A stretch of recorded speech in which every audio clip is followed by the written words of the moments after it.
But here's the thing I've learned with Trump. Trump has thought this stuff out. He says it, Chip, like it's just off the cuff and, I got this idea, and you think he's crazy. I would tell you from what I've learned thus far in watching this, I mean, we're now 10 years into him coming down the escalator, et cetera, It's been game planned somewhere. Everything has been thought out beforehand, but it's his style. He likes to make you think that he just came off of it, but he's thought this stuff through, and he's got the people behind him. So again, while we don't get the whole story, I trust that there's some plan here that gets that done.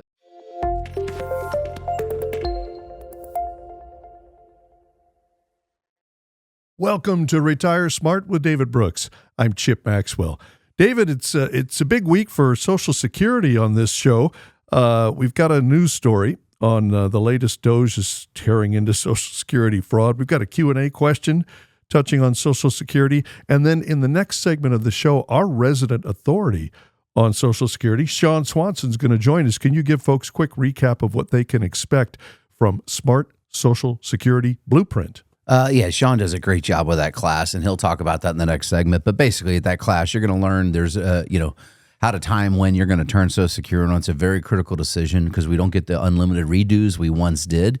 You get one chance to fix a mistake, and you have to fix it within 12 months of your decision, or you're locked for life. And a lot of people leave a lot of money on the table. And so he's going to help you understand all the different combinations and how to make the right choice. But not only just when it comes to Social Security, Chip, how it gets taxed, how does it integrate with other income sources you may or may not have, and what is the life expectancy and longevity you're expecting to draw. So he can, and we can run a component report for anybody that comes to the class again, and Sean will talk all about that. Well, stay tuned. We'll give you the details on that, but it is one of our most popular classes, Smart Social Security Blueprint. More from Sean Swanson in due course. In the meantime, David, into the news we go, and you sent me something from advisorhub.com. And the headline was, "That ship has sailed." Well, the ship referred to is the USS Stock Market. And I guess the premise of this commentary is, well, the election result prolonged some good sailing weather, but we're heading into rough seas now for sure in 2025. Do you agree, David? Well, yeah, because the reality is now with the changes in the administration, they're not going to sugarcoat anymore. Nor do they intend to. In other words, certainly I don't think Trump ever wants to be the guy to tell you, yeah, the stocks are down is a good thing. But quietly behind the scenes, the people advising him are probably going to cheer on if a market continues to fade down because they want to get interest rates lower. And what's the easiest way to do that? Recessionary activity. Doesn't mean the recession has to actually be here, but they would love to see things slow down. The other thing is that this administration is going to give real numbers. We now know as a fact that some of the data points we were getting over the last 4 years were not accurate, right? And they were, let's just call it fudged a little bit. And so now we're going to have real data come out, which means now the stock market has to look in the mirror and say, are we willing to pay the same multiple today we were just 3 months ago, right? And the answer by the market's action thus far is no, we're not, right? And we've actually experienced our first 10% correction for this year. So the stock market peaked out back in February, around February, second week of February, give or take. The S&P reached a high of, I believe, 6147 and over a 10% correction by the time we got to March 13th. And this article was printed March 18th. So just a few days after that 10% correction. So obviously markets can change moods, Chip, and we always tell people don't react, don't make long-term decisions on short-term data. So people do, they get nervous, right? And when you see a 10%, a double-digit correction in the equity markets, people tend to get nervous. And we've seen that in recent consumer sentiment reports, the lowest on record of what people forecasting their lives are going to look like 12 months from now on the economic and finance side of things. So pessimism is starting to grow, and it's not necessarily Trump's policies, it's the reality of where we are. Well, now, this CNBC headline does lay some of it on Trump's policies, but not, Trump has said, I'm not going to conduct my presidency and formulate economic policy to please the stock market. We need a solid economy. And if that means some short-term pain in the markets, so be it. I guess he wants it to happen sooner rather than later and get it over with. But the headline from CNBC is Trump policies promise an economic downturn, says prominent forecaster and first ever recession watch. The reference is to the UCLA Anderson forecast. This is the first I've heard of it, David, but apparently this has been around since 1952. So it has some legacy value to it. What do you think of the Anderson forecast? Is it accurate? Well, look, accuracy of predicting recessions is not very good for anybody. And if you go to, in the article, I think they reference the CNBC Fed survey where they set the survey as well. And that number has jumped. So there was I think about a month ago, it was around 23%, if I recall, of a recession predictor in the next 12 months. So they're always talking about in the next rolling 12 months, right? That number jumped to 36%. So that was a pretty big jump, 23 to 36 in 1 month from who they surveyed. So more and more people are on board with the idea that a recession, but the same thing happened in 2023. And I was one of those people that thought we probably were heading into a recession, and we didn't, right? And again, I believe, and Liz Ann Saunders, give her all the credit here, chief investment strategist from Charles Schwab. Yeah. We went through a rolling recession, right? Because a recession is when you have multiple sectors of the economy go through contraction at the same time, and it pulls the entire economy down, and we have negative GDP two consecutive quarters, right? Well, what do you mean by rolling recession? Because we had manufacturing go through a recession. Then we had healthcare actually go through a recession, right? We've had different sectors go through recession in the last 36 months, but not all at the same time. Yeah. Housing went through a recession. The mortgage industry went through a recession, right? And it still is, frankly. And so we are seeing different sectors. They're just reacting at different times. And services is the one that we're worried about now, because that's what we are, service-driven economy. 75% of our economy is based on the service economy. You know, retail, sales, restaurants, bars, grills. You go to the bowling alley, you take your kids to the movie theaters, right? You go out and get services, et cetera. And that part is starting to slip. And if the services sector contracts, we will have a recession, right? Or it'll be at least officially called one. I think, like I said, we've already been through a rolling recession, and we continue to be so. Well, Trump's playing what some consider a game of chicken, a dangerous game with tariffs and so forth. But now, here's an uptick. Here's a positive indicator, David. This is from townhall.com. The Trump effect. White House touts latest investment announcement from Hyundai. Looks like $21 billion. That Hyundai is going to invest over the next 3 years or so in the United States. So we are also seeing some indicators that Trump's economic policy can work in the long run. At least I think that's what we see from this. Yeah, so the problem is if Trump can just enact the policies, then the next president in less than 4 years can just unwind them. Okay, yeah. And so we've actually, in a Hyundai, add on to Hyundai here, we're now at $2.6 trillion of commitments, long-term commitments. That's over the next 10 years, okay? So this is over the next, this is through 2028, I believe, this commitment, right? But the problem is we had Foxconn make a major commitment. If you remember, they were going to build a big plant up in Wisconsin, I believe, the last time Trump got elected, because he was threatening to use tariffs and like, oh, we'll build the chips, and Foxconn just, makes a lot of the parts that go in your smartphones, et cetera, right? So companies just understand the tariffs. Well, if it's cheaper to make it here in the United States, why wouldn't you do that? And they will do that. But what we need is Congress to back up what he's putting in place and make this more of a real longer-term strategy. Codify it. Put it in statute. So put then it in long-term law. Like, people would choose to invest here, right? Invest in building a factory. Like, I was listening to a podcast where somebody is invested in a company that makes LED lights. I think I might have mentioned this earlier on the show a couple weeks back, but it's about $25 million. They could build a plant here, and they would actually cut with the current level of tariffs that are supposed to go into effect next week, it would cut their manufacturing cost by like 31%. That's a huge win. But it's a $25 million capital commitment, and it will take them 3 years to build this factory, right? And then get everybody employed and trained. So what if somebody came in a year later after they opened this factory? We're taking those tariffs off. And now they're not going to be able to compete. So these companies are making promises, which is great. I want to see it.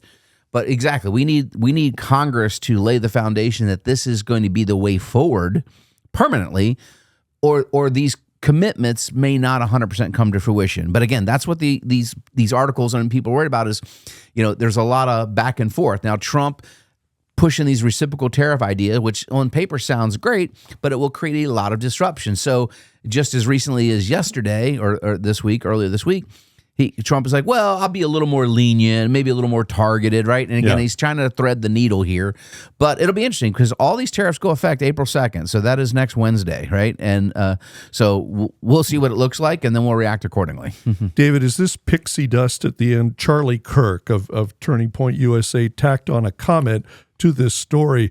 he's got a list here of not only Hyundai, but United Arab Emirates, 1.4 trillion, Saudi Arabia, 600 billion, Apple, 500 billion, on it goes. There's NVIDIA, 100 billion plus, of Taiwan Semiconductor, 100 billion of investment in manufacturing in the United States. Are these real numbers I'm looking at? They are absolutely real numbers. Well, I'll tell you, and for the security, so national security, with certain chips that we get manufactured are not going to be allowed to leave our borders, right? If we want to have the technological advance in defense systems, warfare, those type of things, right? AI is changing it. So those are all real numbers because they have to. They can't ship the chips outside. And so you're seeing multiple companies build those chips here. That's a good thing, and that will deliver new jobs and all that on the long run.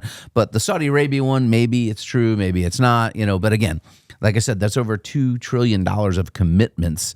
Again, I'd love to see Congress, as you said, codify this and say, you know what, let's make this some, and again, you need to figure out what is the path forward and keep it reasonable. It's the rhetoric that creates the volatility in the markets. Now, as a tax planner, that rhetoric helps us do tax planning, things like tax loss harvesting, things like that. So we can actually save people even more in taxes when we get volatile markets. And these are the things that people don't even understand in their portfolios and their accounts where they're having to pay taxes on gains and dividends every year. Do you know that when the market dips, you could actually lower your tax bill? These are some of the things we can teach. But anyway, so I do believe the rhetoric is more than what's really going to be implemented, but it's a wait and see approach. Up next, we have another round of Social Security classes coming up. That means it's time to check in with financial advisor Sean Swanson. He joins us next on Retire Smart with David Brooks. Welcome back to Retire Smart with David Brooks. I'm Chip Maxwell. Smart Social Security Blueprint is one of our most popular classes. With us today is our resident authority on Social Security who teaches that class. David, please welcome our special guest, financial advisor Sean Swanson. Thank you so much, Chip. Yeah, in the studio once again, we have Sean Swanson, who covers all things Social Security for us, and we have our second most popular class, at least according to our stats last year, Social Security Blueprint. You talk about how to maximize and optimize Social Security. So welcome to the studio, Sean, and when is your class? Yes, coming up next week, Tuesday and Thursday. So Tuesday, April 1st, and no, it's not April Fool's, David. So if you come to the Tuesday class, he's going to tell you to take it early and tell you that was, no, just a kidding, right? So. Yes.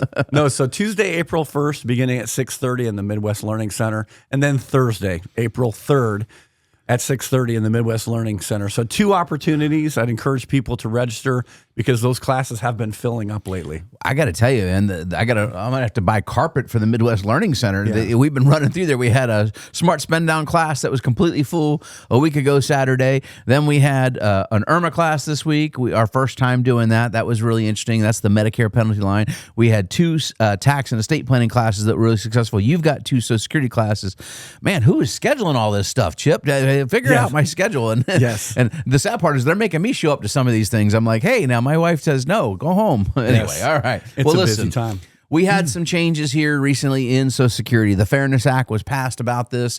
Again, it does not affect but a very small contingent out there. But we have clients that are affected by this, and we got people getting checks in the mail, right? So lump sum checks have started to be delivered, and so we want to make sure people understand if you are in that we call WEP or windfall elimination program, you may be getting a shore up check here. We had one client get one 5 figures, and we want to make sure there's some complications you got to think about. This could actually punch you into another tax bracket. It could create Medicare penalties. It could make more Social Security for drawing it be taxed, actually. So all kinds of things. Yeah, and it only affects a pretty small amount of people. So it might affect some teachers, firefighters, and police officers in many states. And these would be folks that in the past, they were doing work that wasn't covered by Social Security. And because of that act, they're now going to get an increased benefit and that check. One of my team members, Jacob Oran, let me know that the way that he's helping a couple of clients that are dealing with this is he's having the client download the form W4V and to take out quarterly withholdings. The reason being is if you just make a normal salary and you suddenly have you said 5-figure check come in, this could cause you to have an underpayment penalty on your taxes. So the best practice would be to start making quarterly payments so that you're at least the 85% level of where your total taxes are going to be. And again, there'll be no penalty if you're not over 110% of your previous year's tax bill. That's called the safe harbor rule. So if you're like me and you're disciplined, you may want to just take that cash and stick it in a treasury or a CD or something that's going to mature the following April and pay the bill, as long as, again, you're not going to go over that limit.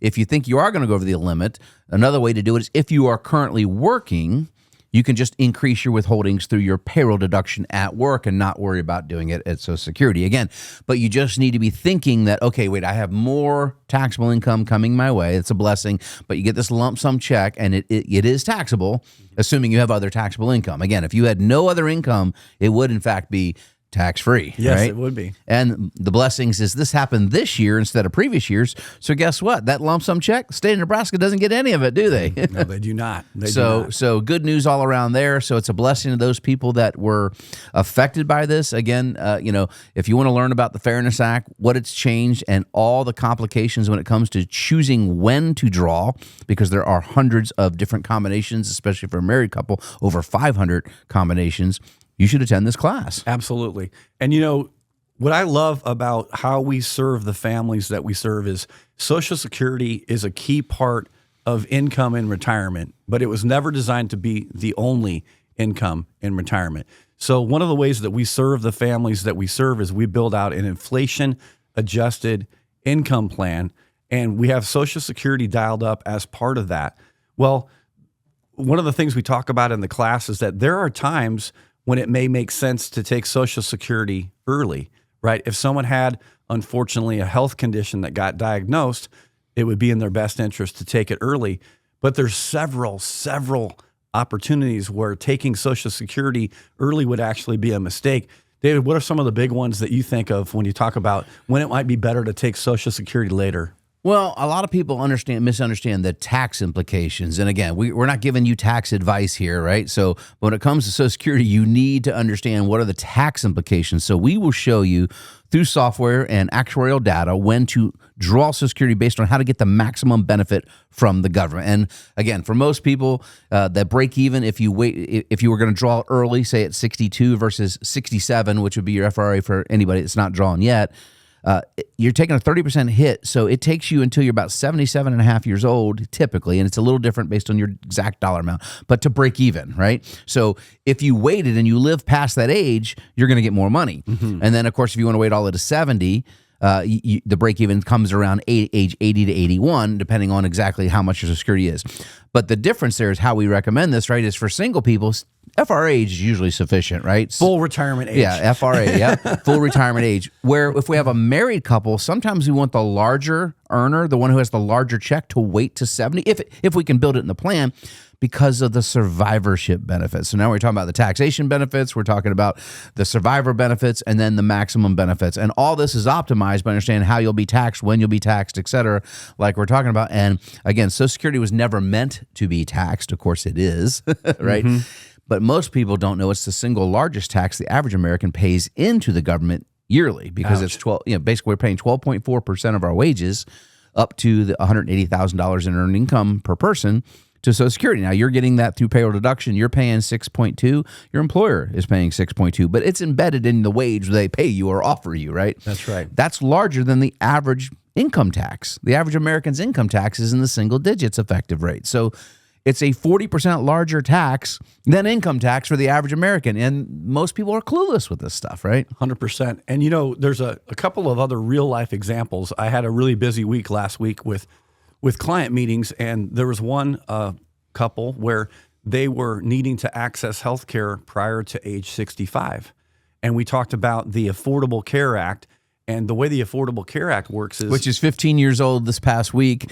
The Unaffordable Care Act, as I like to refer to it. So I actually have a chart, maybe I'll put it in the show later, shows the inflation jump in premiums when that was passed 15 years ago. But anyway.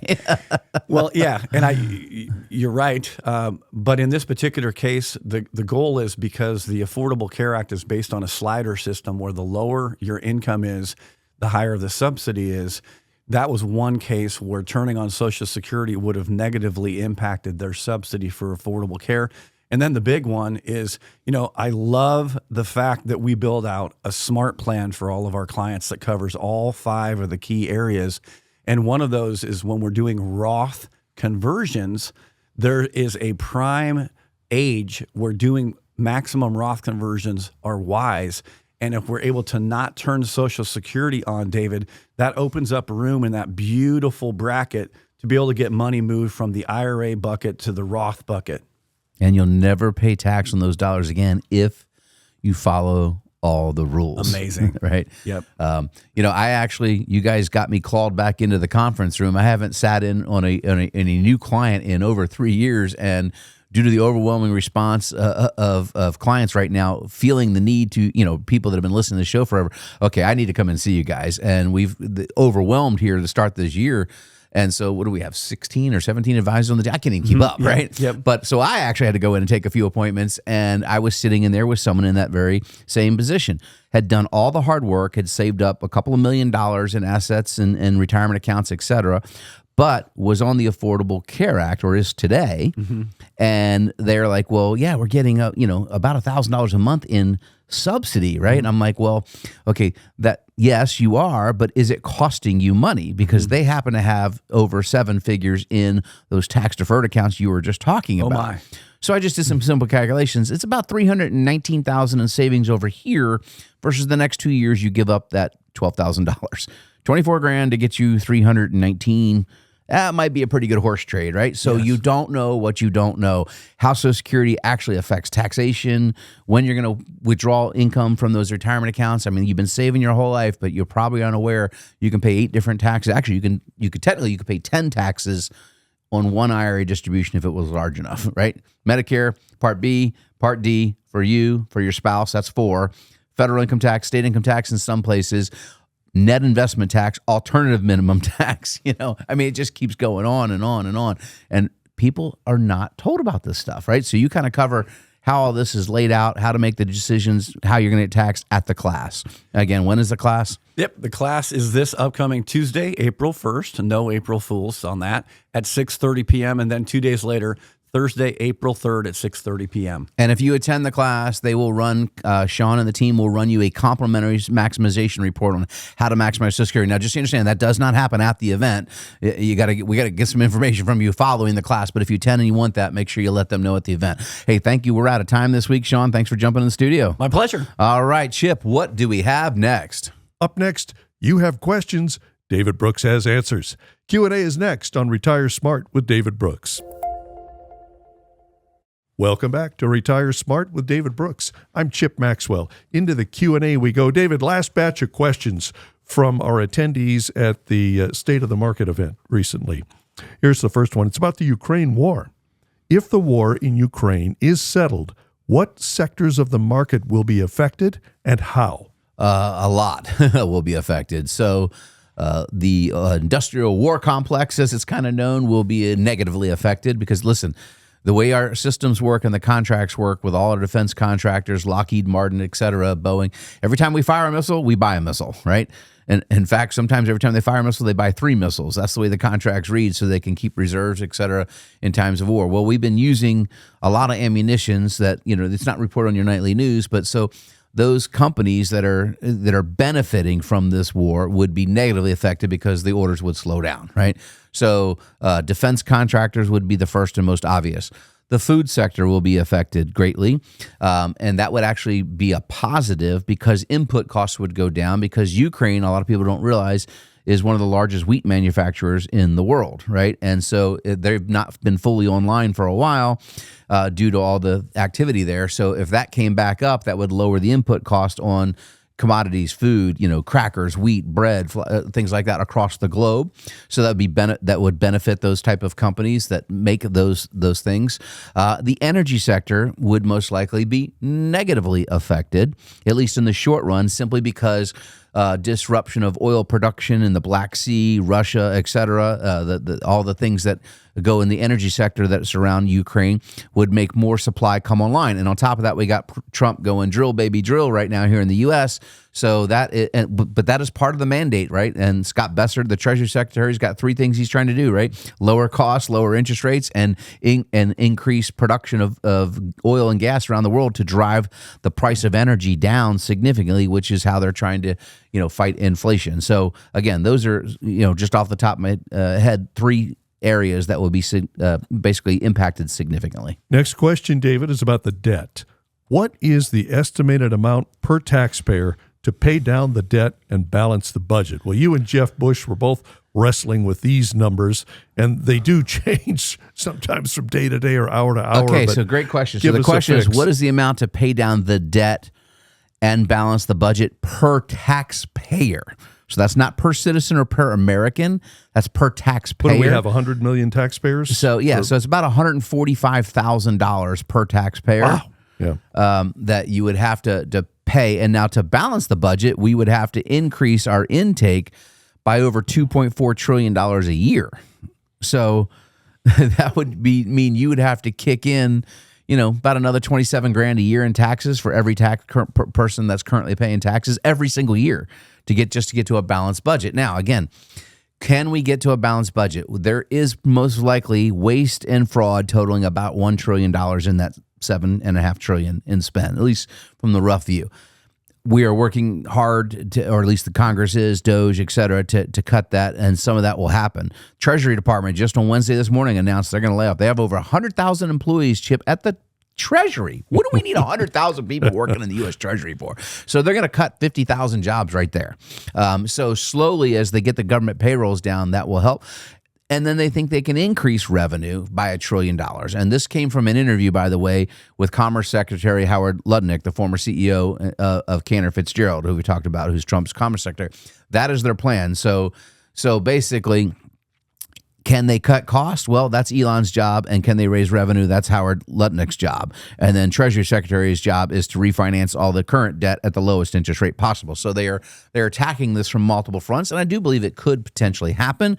But why not just go ahead and pass, Congress, a balanced budget amendment where going forward we can only pass, spend what we need unless we are in time of war, right? Most states, including Nebraska, require a balanced state Isn't that budget. weird? Yeah. Right? Imagine that. Imagine a legislature bound by a constitutional amendment telling it how much it can spend, right? You must be able to, and that's what I'm arguing is, how are you going to pay for these things? I have no problem with different programs. How are you going to pay for them? And you can't do this nonsense. Chip, we're going to tax the rich. You can confiscate the wealth of every billionaire in America. Every single penny, every asset they own, and you can't run the government for 90 days anymore. That won't get you there. No, Jefferson, he was overseas in France when the Constitution was drafted, and he said, this is produced by demigods. I mean, this is a great document. There was one flaw, one problem. He said, boy, if only they would make sure that the budget has to balance. Don't let the government borrow. Well, they've certainly come to rue that. Well, imagine if we had a balanced budget and then a surplus, and that surplus went into that sovereign wealth fund. And eventually, the interest of that sovereign wealth fund would make it easier to balance the budget, which means we could reduce the taxation to its citizens. Someday we hope. Hey, you were just talking about fraud. Well, the next question is about entitlement fraud. How much savings can DOJ find from ending fraud in Social Security and Medicare? Well, I will tell you that they've already found somewhere in the neighborhood of $31 billion in savings. And now, so there was some stories of people over age 120 getting Social Security checks. We're going to have one of those in the next segment. Yeah. Okay. Well. So just so we're clear, some of those people are not receiving checks, and here's the problem: is the Social Security, and this is stuff I've just learned doing the deep dive, learning this stuff. Social Security's reconciliation payroll run, if you will, every month does not get paired up with Treasury, who actually sends the checks out. They don't match it up. I mean, you're kidding me, right? No accountability. Yeah. So it's not that illegals are collecting Social Security, illegal immigrants are collecting Security here, or people that are 140 years old, but it is people that have fraudulently used Social Securities to turn on Social Security. That is happening in there. And then some people are receiving checks post-death. Most of those are caught because most of these things, the death certificates produced, gets formulated in, and most of the mortuaries and crematoriums, et cetera, are doing this already. There are some that slip through the cracks, though. So it'll be interesting on the other side if we can get transparent auditing of all this stuff. But I do believe there is some fraud in there. I wish I could tell you the exact amount, but it's in the billions, tens of billions. Well, that question is actually a segue to the final segment of the show this week, David. Up next, 2 million down, 5 million to go. Doge continues tearing into fraudulent Social Security accounts. We'll explore that next on Retire Smart with David Brooks. Welcome back to Retire Smart with David Brooks. I'm Chip Maxwell. Well, David, this next headline, my mind raced back to the State of the Union address. I think that's where it was, when President Trump turned and addressed Robert F. Kennedy Jr., who's now the health secretary, and said, Bobby, I had no idea we had such a healthy country. We've got millions of people that are older than 120, at least according to our government rolls, our Social Security rolls. So here's the headline from Fox Business. Social Security conducting major records cleanup, marking 7 million listed age 120 plus as deceased. So they're going through these records, David. I thought it was amusing. The acting Social Security director said, well, sometimes we cut off people who are alive and they're entitled to benefits. Well, that's your defense? I mean, that's more dysfunctionality. No, I don't want you to cut off living people who actually are supposed to receive it. But what about the millions? Now, you just said in the last segment, all these people on these rolls, that might not necessarily represent a check going out. Yeah, because we can't reconcile the system. Because we don't know. It doesn't match up between Treasury and Social Security. But how does this buffoon running the program not understand how the system works? And I don't know. It was working like this before I got here. That's everyone's excuse. And this is why we need the Doge type of thing like Doge. We need accountability, right? These people are just run unchecked, unaccountable, and just the way it's always been done, so I guess it's always do it. I can't believe some of the software systems we're using to run these programs. These programs that are taking 25% of our spend per year or more, these programs, and we have no upgrades to the software system. I mean, you know how cheap and easy that would be to do? Why do we have 1,208 offices for Social Security when they weren't even staffed? 87% of them sat empty for over 5 years, and some of them still sit empty to this day. We're paying rent or own the buildings, paying to maintain them, paying property, whatever. It's insane. But with a program, you could simply identify this. Two-factor authentication, like when you sign in just about any website with real data today, you typically get like a text or an authenticator on your phone or an app before you can even log in with a password. Social Security could be set up the same way. You log in, prove your eligibility, click on answer a couple of questions. We verify it's you. Here's your check. Here's your benefit, electronic, and don't mail it out. Save the postage. Why mail it? Deposit it electronically, right? And they're still mailing checks to tens of millions of people. Think of the postage alone we could save there. And again, there's people that are on the rolls that aren't getting checks. But here's the problem. There are more Social Security numbers in the software, in the system, over 400 million Social Security numbers. Well, there are only 350 million in the country. And not all are eligible to draw Social Security or get it or what have you, right? So it's insane. And so we need to continue the dismantling and take the chainsaw approach until we get to the bottom line. Again, they're probably going to break a few eggs making the cake. I keep saying that, but it might disrupt a few people. But if it saves the country tens of billions or even hundreds of billions of dollars, I'm probably for it. Well, Elon Musk, keep channeling Javier Milei and use that chainsaw he gave you. What's encouraging to me, David, is, as Joe Citizen and Joe Taxpayer, I find this frustrating, but I'm encouraged because I see you. I see Elon Musk, I Jamie Dimon, we quote him often, JP Chase Morgan. I'm glad to see business people finally speaking up, people who have to make bottom lines match and have to know the numbers and so forth, saying this is no longer acceptable, this lack of transparency, this lack of accountability.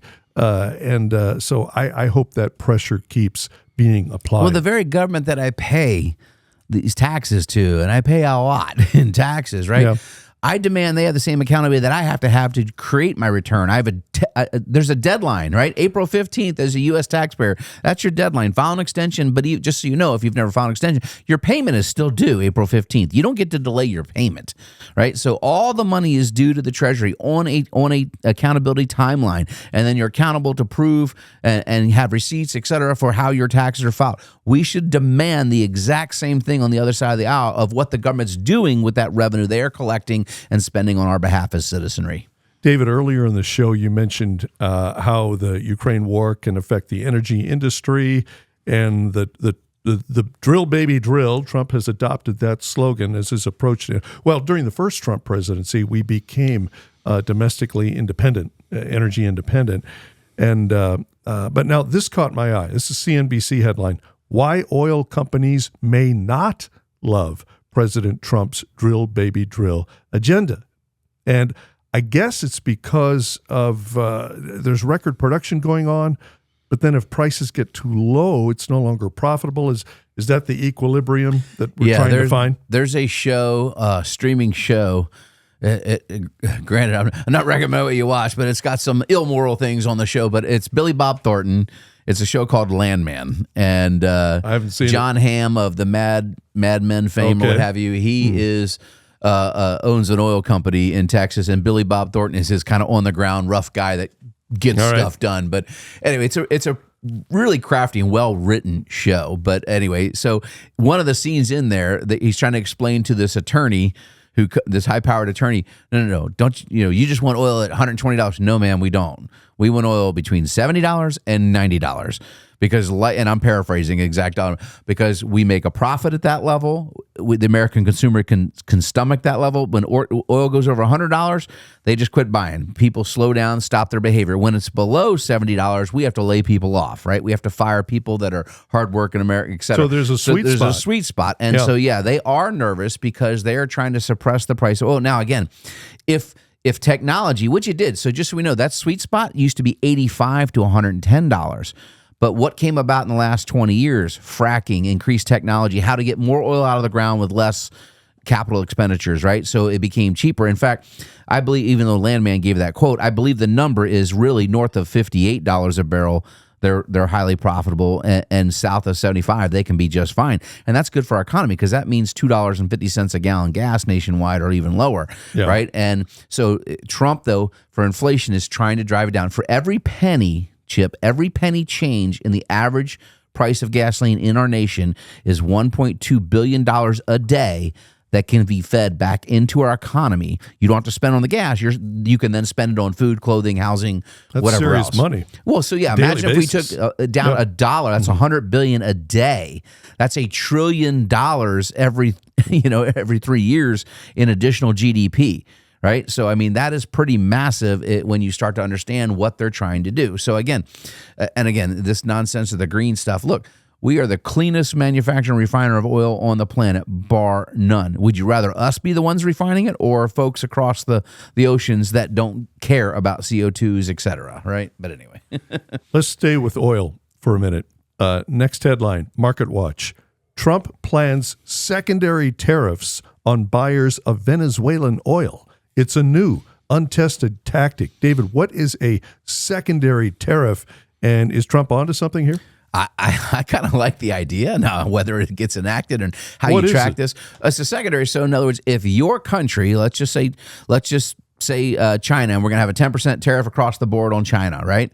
Okay. Well, if you buy Venezuelan oil, you import oil to your country from Venezuela, then we are going to increase that tariff. We're going to put another tariff, a secondary tariff on there, and maybe push your 10% to 25%. So he's going to penalize countries that want to do commerce with the U.S.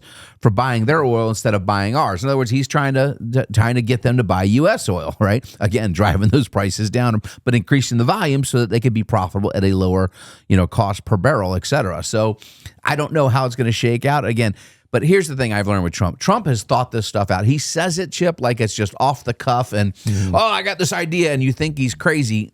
I would tell you from what I've learned thus far in watching this, I mean, we're now 10 years into him coming down the escalator, et cetera, It's been game planned somewhere. Everything has been thought out beforehand, but it's his style. He likes to make you think that he just came off of it, but he's thought this stuff through, and he's got the people behind him. So again, while we don't get the whole story, I trust that there's some plan here that gets that done. But listen, Venezuela is a country that is communist run, socialist, and they do not allow free elections. You have Maduro, the kind of guy who's running that place, and he looks like something out of an evil movie plot with his judge robe, etc. Right? So again, he's playing 3D chess when most of these other folks are just playing checkers, and so we'll see where it comes to. Hey, David, let's end on a positive note this week. Right before we sat down to do the show, you shared this headline with me from U.S. News. The hottest U.S. housing markets. David, tell our audience what right now is the hottest U.S. housing market. Omaha, Nebraska is ranked number 1 as the hottest housing market in the U.S. Now, this is by U.S. News and World Report. Yeah. What I thought was interesting is Austin, Texas is number 2, right? And this is based on multiple factors, et cetera. But the housing market here, in other words, if you list your house here, it's still selling pretty quick. In fact, I just met with one of our clients who's a real estate agent, and she said things are still going pretty swimming. Now, she said the number of listings is down, obviously, but still stuff is still selling. If it's priced appropriately, houses are still moving. So if you were thinking about downsizing or doing something like that, you might want to take advantage of the current housing market we have here in Omaha, because it's not likely to last that long term. But was interesting when you went down that list, number 7, Chip, a place I've owned property and I have family, is Columbia, South Carolina, right? And I was like, wow. But I'm telling you, you look at those marketplaces and it's different today. And what the article talks about is the RTO, return to work, right? Return to the office, right? Mm-hmm. Policies are reshaping the housing market very quickly from just a few years ago when everybody thought they could go work remote and live where they wanted to, and companies are calling them back. And so cities that have the culture, the livelihood, et cetera, like Omaha has a diverse culture and a diverse economy, are going to benefit. And that's what you're seeing here. There were a dozen or so categories, and we scored well on all of them. Yeah, Omaha, Austin, Houston, Charleston, Denver. That's good company. Congratulations, Omaha, Council Bluffs metro area. Well, that'll do it for this week, folks. Please visit our website, retiresmartnow.com, and click Attend an Event at the top of the page to see everything we currently offer, including that smart Social Security blueprint. No charge, no obligation for our events, but you must register. You can do it online or by calling 402-369-7777. David, bring us home. Hey, have a blessed and prosperous week. We'll talk to you next time. Thank you for listening to Retire Smart with David Brooks. I'm Chip Maxwell. For David Brooks and the entire team at Retire Smart, have a great week.